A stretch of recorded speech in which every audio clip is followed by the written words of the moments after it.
중요한 거는 뭘까요? 대항력이라고 혹시 들어보신 적 있으세요? 대항력?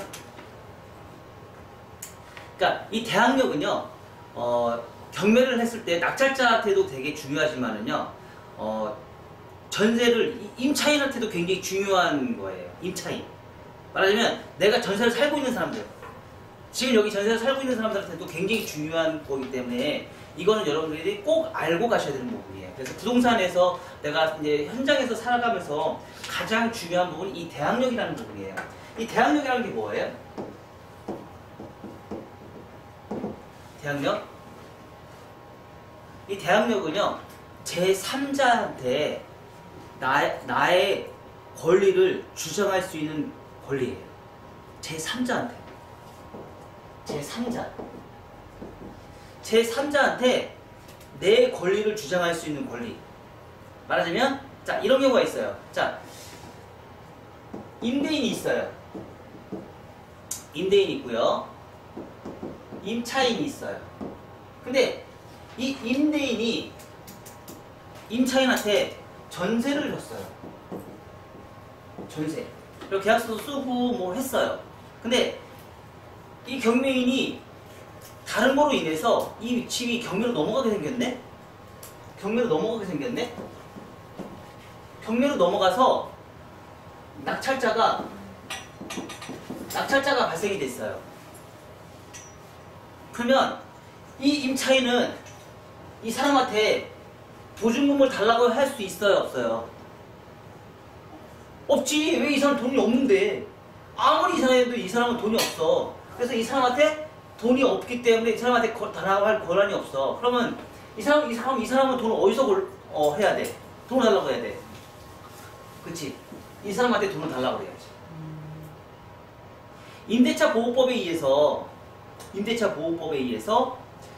내가 발생이 되어 있는 전세 보증금을 다른 사람이 인수를 했을 경우 그 제3자는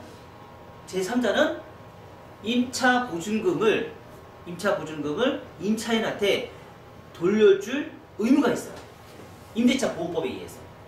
그게 이제 왜냐면 그동안에는 그런 게 예전에는 그런 게 법제화 잘 돼 있지 않아가지고 많이 힘들었었는데 지금은 그런 게 많이 법제화가 돼 있어서 굉장히 안전장치를 많이 만들어 놨어요. 그래서 그런 거를 의무화해서 임차인이 약자잖아요. 이 사람이 잘못해서 돈을 잃었는데 이 사람이 돈을 없앨 수는 없잖아. 그래서 이 사람들을 보호하기 위해서 만든 게 임대차 보호법에 의해서 제3자한테 돈을 받을 수 있는 권리, 이걸 뭐라고 하냐면 대항력이라고 얘기를 해요. 대항력. 그러면 이 대항력이 만들기 위해서는 필요한 조건이 있어요. 대항력을 만들어야 되잖아요. 그러면 이 대항력을 임차인은 만들어야 될 거 아니에요? 그쵸? 그러면 이 임차인이 만들어야 될 대항력의 조건이 무엇이 있을까? 첫 번째가 전입일자예요. 전입일자. 자, 전입일자를 했을 때 효력은 언제 시작될까? 전입일자, 이게 중요해요. 전입일자하고 효력이 발생이 되는 시간이 언제부터일까? 전입신고할 때. 전입신고할 때. 근데 전입신고하기 전에 전세 계약서를 썼는데 집주인이 은행 가서 대출을 받았어. 그러면 이제 대출 받은 게 먼저죠. 그렇게 한다고 하더라고요. 네. 그래서 계약서상에 그걸 꼭 써야 된대. 뭐? 그 전세 만기 이거 저기 할 때까지 만기라네. 잔금 치를 때까지 대출 받지 않는다고. 뭐 그런 조항도 다 해서 써 있으면 좋겠죠. 근데 이게 헌법상으로 딱 정해진 룰이 있어요. 그걸 정확하게 알고 계셔야 돼요. 헌법상으로 정해진 룰. 왜냐면 이게 말 한마디에 굉장히 좀 어렵더라고요. 실패를 보는 경우도 되게 많고. 그래서 전입일자는 언제부터 시작할까? 전입일자는. 자, 전입일자는요, 계약서를 쓰고 잔금을 지급하고 동사무소에 가서 전입 신고를 했을 때 즉시일까요? 아닐까요? 응? 뭐라고? 누가 또 모르겠잖아. 즉시일까요? 아닐까요? 즉시 신청한 날 그거 확정일자 그게 예를 들어서 전신고하고 그거 즉시일까요? 아닐까요? 확정일자 가는 날 즉시? 거의 대부분 우리는 즉시라고 알고 있죠? 아니요. 다음날 0시. 다음날 0시. 그러면 내가 전입신고를 하잖아요. 지금 전입신고 했잖아요. 그러면 오늘 밤 12시부터 효력이 발생이 되기 시작해요. 오늘 밤 12시부터 효력이 발생이 되기 시작해요. 그래서 지금 얘기해서 지금 오준희 원장님 금방 얘기했어요. 뭐라고요? 계약하는 날 대출을 받아. 이런 사례가 되게 많아. 계약하는 날. 그래서 그런 조건에 그래서 0시부터 시작하잖아요. 0시부터이기 때문에 그날 뭐 9시에 계약금 다 받고 다 했어. 그리고 9시에 대출을 받아. 이런 사건이 되게 비일비재하게 많이 생겼었죠. 그래서 계약서상으로 그런 것도 만들어내고. 그러니까 즉시는 없어요. 자, 그러면 즉시는 뭐로 인해서 즉시가 될까요? 즉시는 즉시 네, 맞아요. 확정일자. 확정일자를 받았을 때 즉시 효력이 발생이 돼요. 자, 그러면 전입신고하고 확정일자의 차이점은 뭘까요? 전입신고는 내가 주소지를 글로 옮긴 거고 확정일자는 우리 그 전세 경매에서 이제 찾아봐야 돼요. 경매 입장에서. 경매 입장에서 봐야 돼요. 자, 전입신고는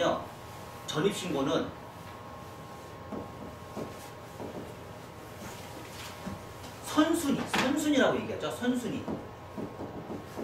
선순위에 해당이 돼요. 선순위에 해당이 되고요. 확정일자는요, 우선순위 배당권이라고 이게 결정이 돼요. 우선순위 배당권. 그러면 선순위하고 우선순위 배당권하고 차이점이 뭐냐? 선순위는요, 말 그대로 내가 선순위예요. 근데 확정일자를 안 받으면 어떻게 돼요? 밀릴 수가 있어요. 그래서 확정일자, 전입신고, 확정일자 꼭 받아야지 가장 먼저 우선순위로 돈을 받을 수 있는 권리가 생기는 거예요.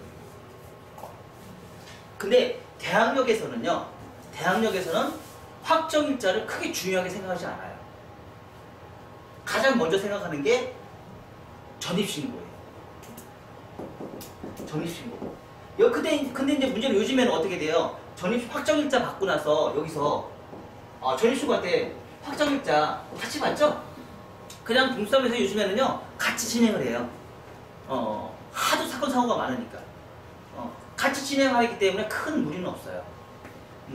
자, 그러면 그리고 나서 대항력이라고 했죠? 그럼 대항력에 맞게끔 또 하나가 필요해요. 뭐가 필요할까요? 뭐가 필요해? 점유라는 게 필요해요. 점유.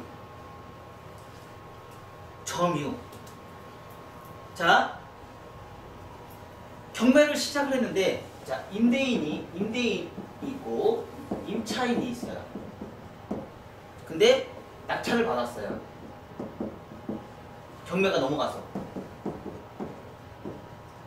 자, 근데 내가 이 사람한테 돈을 달라고 해야 될 거 아니에요? 그쵸?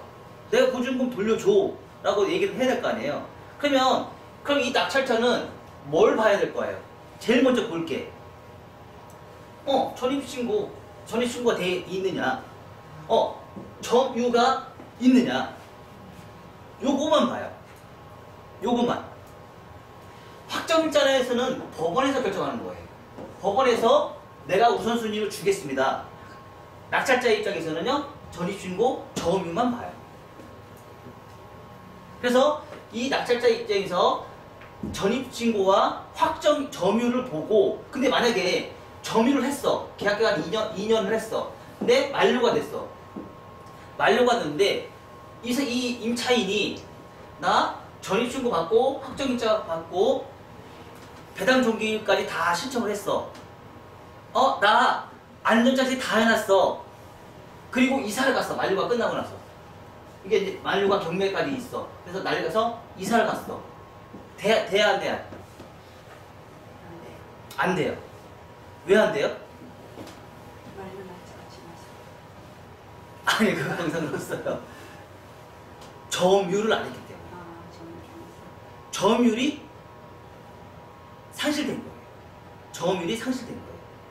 그러면 점유를 내가 이사를 가지고 점유가 상실되지 않고 소실되지 않게끔 소멸되지 않게끔 하기 위해서는 무슨 행위를 해야 돼요, 우리가. 무슨 행위를 해야 돼요. 자, 여기서 우리가 얘기할 게 이게 뭐가 있냐면 전세가 있고요. 전세권이 있고요. 임차권이 있어요. 임차권이 있어요. 전세는요, 채권이고요. 전세권, 임차권은요, 물권이에요. 뭐, 채권하고 물권은 제가 나중에 다시 한번 설명을 좀 드릴게요. 자, 그러면 전세는 뭐예요? 전세는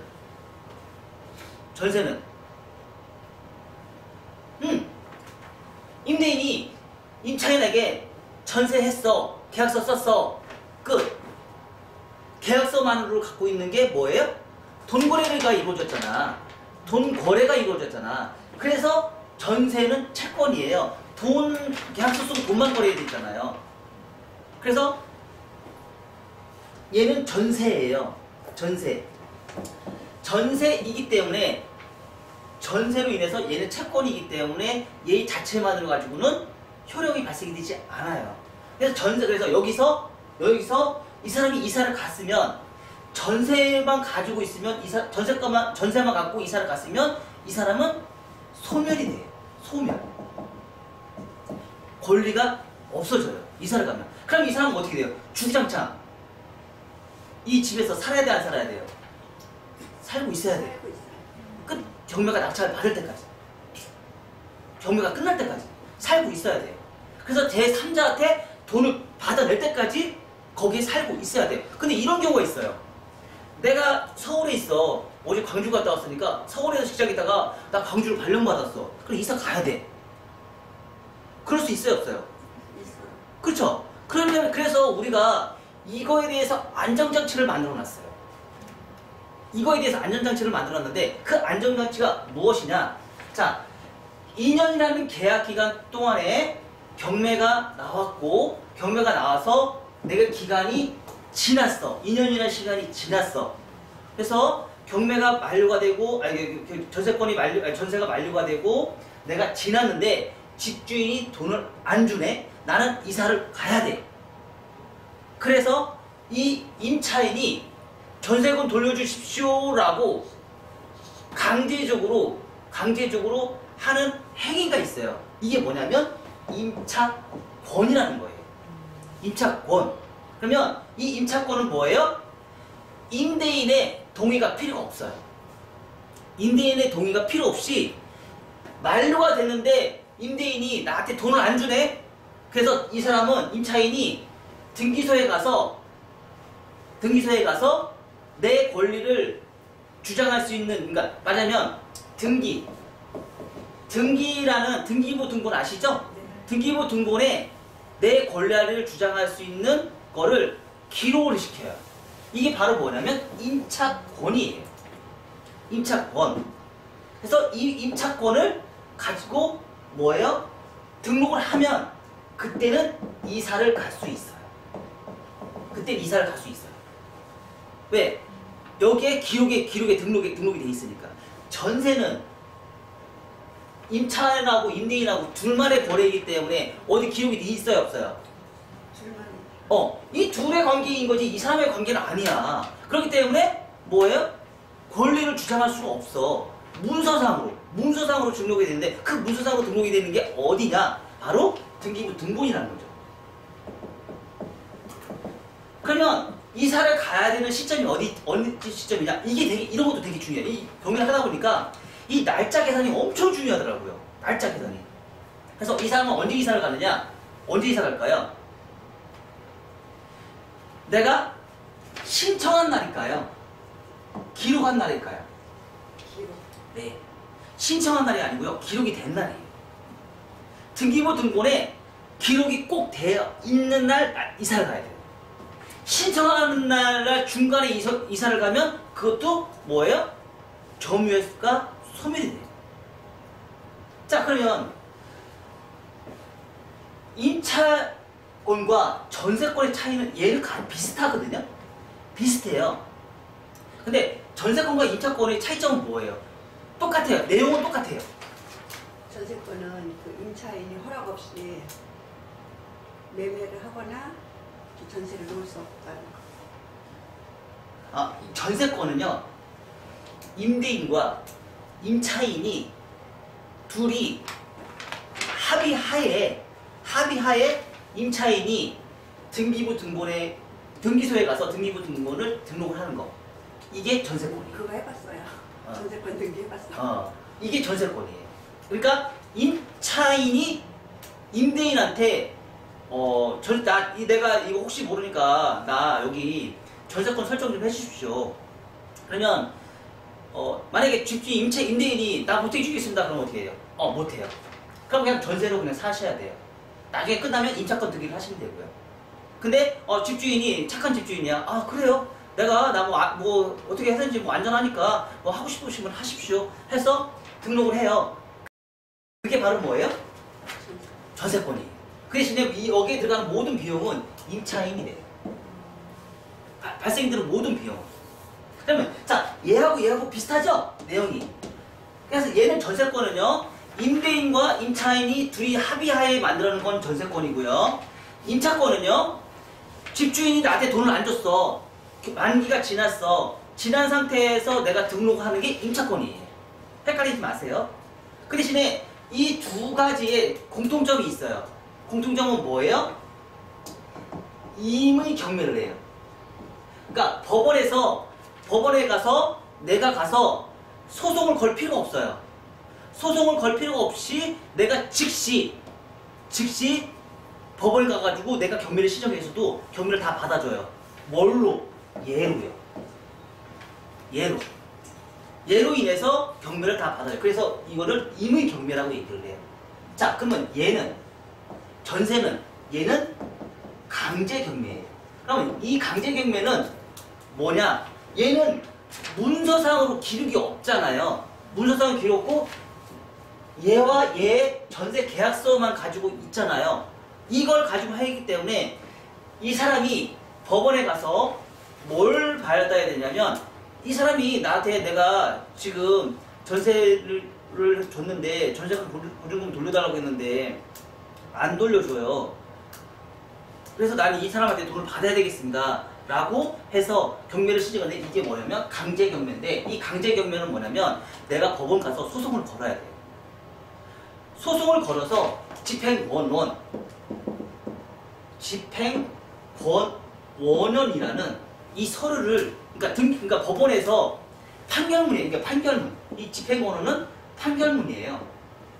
판결문을 집행권원이라고 해요. 집행권원을 받아서 다시 경매를 집어넣어야 돼요. 자, 그러면 얘는 되게 복잡하죠. 전세 되게 복잡하죠.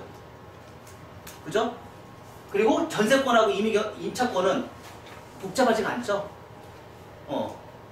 그래서 요런 사례로 통해서 내가 이게 됐을 때 뭐라고 얘기하냐면 대항력이 있다.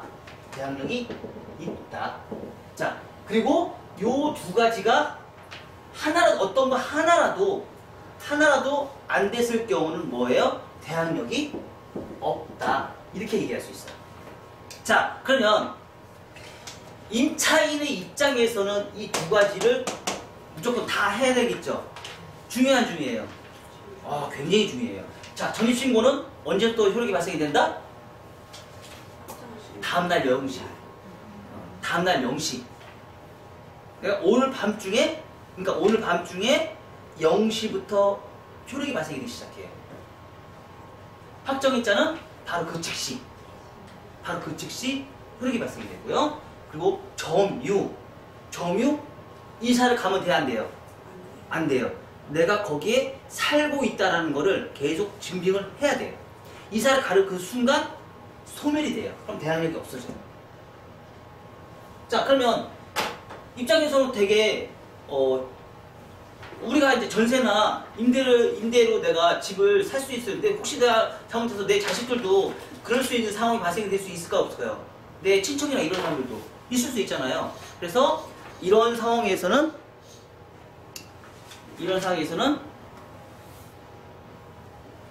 꼭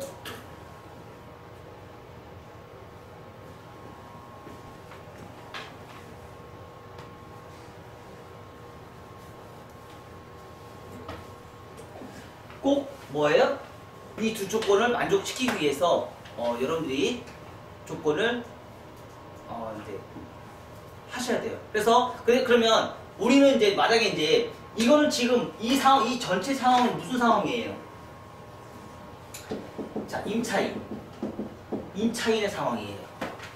임차인의 상황. 그러면 낙찰자의 입장에서는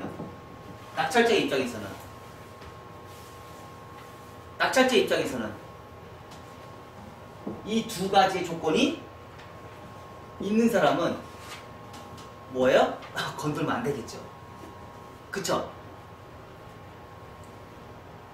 낙찰자의 입장에서는 이 두 조건이 있는 사람은 건들면 안 돼요. 임차인의 입장에서는 이 두 조건을 무조건 죽은 힘을 다해서 내가 만들어 놔야 돼요. 왜? 내 재산이잖아요. 근데 이게 안 될 때가 있어요. 임차인의 입장에서 안 될 때가 있어요. 자, 요것만 얘기하고 갈게요. 안 될 때가 있어요. 이런 조건이.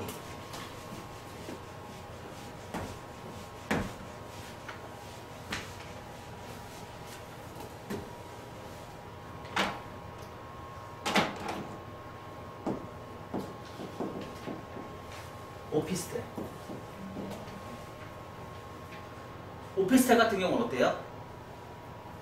사람들이 많이 살죠? 그쵸? 많이 살아요. 뭐 근린생활주택이나 뭐 이런 것처럼 다가구해서 사람들이 많이 살아요.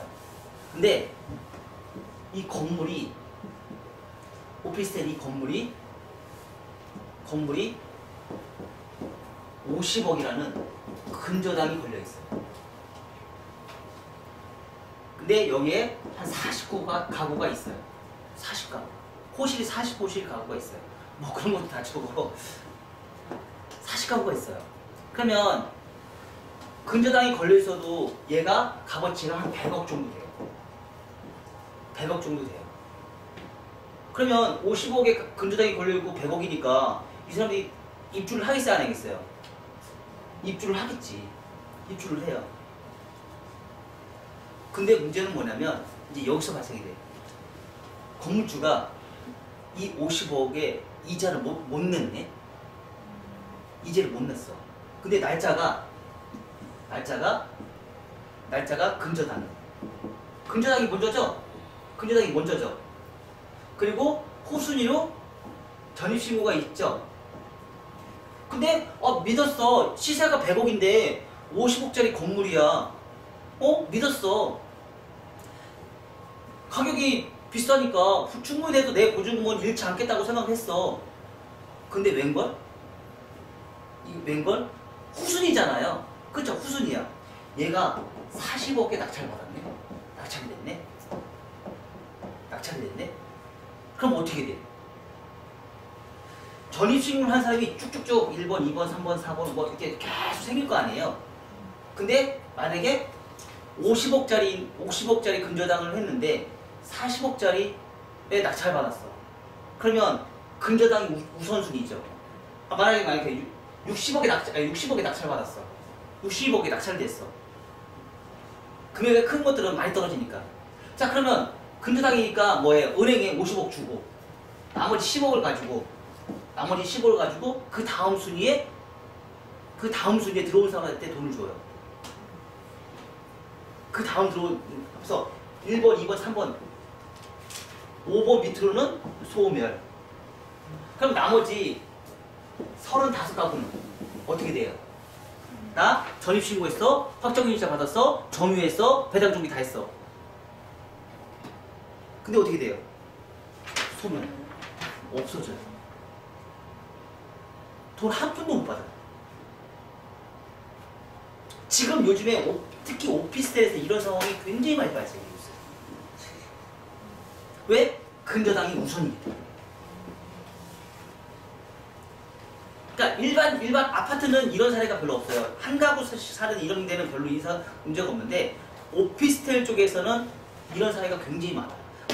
그래서 이런 오피스텔에서 하려면 요즘에는 뭐를 해요? 전세를 안 하고요. 다 월세를 돌려요. 월세. 전세 사기 막 이런 게 얘도 그런 거에 해당이 돼요. 그래서 전세를 안 하고 다 월세를 하고요. 그리고 여기서 또 이제 우리가 이제 준 혜택들이 있어요. 그게 뭐냐면 최우선 변제권이라는 게 있어요. 이 최우선 변제권이라는 게 있어서 이 최우선 변제권은 뭐냐면 약자잖아요. 그럼 이 뒤에 있는 사람들은 어떻게 좀 구제를 좀 해줘야 되잖아요. 그쵸? 그래서 최우선 변제권이라는 게 뭐냐면 서울 같은 경우는 1억 6,500이 있어요. 이 1억 6,500이라는 이 금액에 그 미만으로 만약에 이제 전세를 살거나 월세를 사는 사람한테 최우선으로 그러니까 너는 은행이잖아. 너는 이거 해도 안 망하잖아. 근데 이 사람은 망하잖아. 내가 너희들한테 먼저 이 금액에서 이 60억이라는 이 낙찰된 60억 금액에서 이 사람을 먼저 구제를 해줄게. 그 대신에 다는 안 해줘. 1억 6,500이면 이 1억 6,500을 다 주지는 않아. 얼마? 5,500만 원만 해줄게. 최고 맥시멈이 5,500만 원만 해줄게. 이런 게 바로 뭐예요? 최우선 변제권이라는 게 있어요. 그래서 그 사람을 먼저 챙기고 나서 그리고 나서 이제 근저당을 해줘요. 근데 이것도 다 해주지 않아요. 다 해주지 않고요. 아까 얘기한 그 선순위, 그러니까 배당 순서부터 그것부터 해결해주고 그 다음에 나중에 이제 은행에다가 근저당에 대한 금액을 지급해줘요. 자, 이런 시스템이에요. 그래서 항상 법은요, 약자 우선주의가 있어요. 약자 우선주의. 그래서 약자를 먼저 대변해서 해결을 해주고요. 그리고 나서 돈을 지급하고 그 사람들 우선으로 해서 변제를 해주고요. 그리고 나서 나중에 이제 낙찰을 하고요. 그리고 이제 경매에서 이 대항력이라는 개념 자체를 정확하게 알지 못하고 내가 경매를 낙찰을 받았을 경우 그 낙찰자는 굉장히 큰 리스크가 발생이 돼요. 가장 대표적인 게 뭐냐면 아까 전세권이나 임차권이나 이런 거에서 대항력이 있는 사람들이 막 가격이 싸다고 그래서 얼마 그 9차, 10차 해가지고 막 1억짜리가 2천만 원 막 떨어진 경우가 있어요. 막 1천만 원씩도 떨어진 경우가 있고. 그래서 이걸 공부를 하지 않은 사람은 경매했는데 막 9차, 10차까지 떨어졌네? 내가 이거 인수해야지? 했다가 낭패를 봐요. 뭐예요? 대항력이 있는 사람이기 때문에 전세금이 만약에 시세가 1억이야. 근데 전세금이 9천이 들어가 있어. 그러면 이 낙찰자는 얘가 경매가 1,000만 원까지 떨어졌어도 1,000만 원을 내가 법원에 변제를 하고 나머지 8천만 원은 임차인에게 내가 변제를 해야 돼요. 그러니까 9천만 원이라는 전세금을 무조건 다 줘야 돼요. 9천만 원이라는 돈을 다 줘야 돼요. 거기에 뭐가 있어요 또? 법원 경매 수수료. 이것까지 다 자기가 다 떠안아야 돼요. 그래서 이런 사례가 많이 발생이 되기 때문에 이런 대항력이 있는 물건들은 여러분들이 건드면 돼야 안 돼요? 안 되죠? 안 되는지 알면서 건드려요. 안 되는지 알면서 많이 건드려요. 그러면 뭐예요? 자기 보증금 10% 날리는 거예요. 돌려주지 않아요. 자, 이런 사례에서 보증금 날리는 사례가 굉장히 많습니다. 아셨죠? 자, 그래서 오늘 대항력 여러분들이 잘 공부를 하시고요. 나중에 경매를 할 때 대항력 있는 물건들은 될 수 있으면 건드리지 마라. 그 대신에 그 대항력이 어떤 조건이냐. 자, 뭐예요? 전입 신고. 자, 전입 신고는 언제부터 효력이 발생이 된다? 다음날 0시. 점유 꼭 필요합니다. 점유하시고 나서 뭘 해야 돼요? 전세권 등기, 임차권 등기 꼭 넣으셔야 돼요. 전세권은 뭐예요? 집주인과 임대인과 임차인이 동의하에 하는 게 전세권이고요. 임차권은 집주인이 나한테 돈을 돌려주지 않았어요. 그래서 만기가 됐을 때, 전세권 만기가 됐을 때 집주인의 허락 없이 등기소에 가서 등기를 신청하는 게 임차권이에요. 자, 전세권과 임차권을 갖고 있으면 바로 뭐 할 수 있어요? 임의 경매. 내가 가서 법원에 가서 바로 경매 신청을 할 수 있고요. 내가 전세권과 임차권이 없는 전세만 갖고 있으면 뭐예요? 법원에 가서 집행권원을 받아서 그 집행권원의 기준으로 해서 강제 경매를 넣을 수 있어요. 자, 이렇게 여러분들이 경매를 할 때 대항력 꼭 인지를 하시고 경매를 넣으시기 바랍니다. 감사합니다.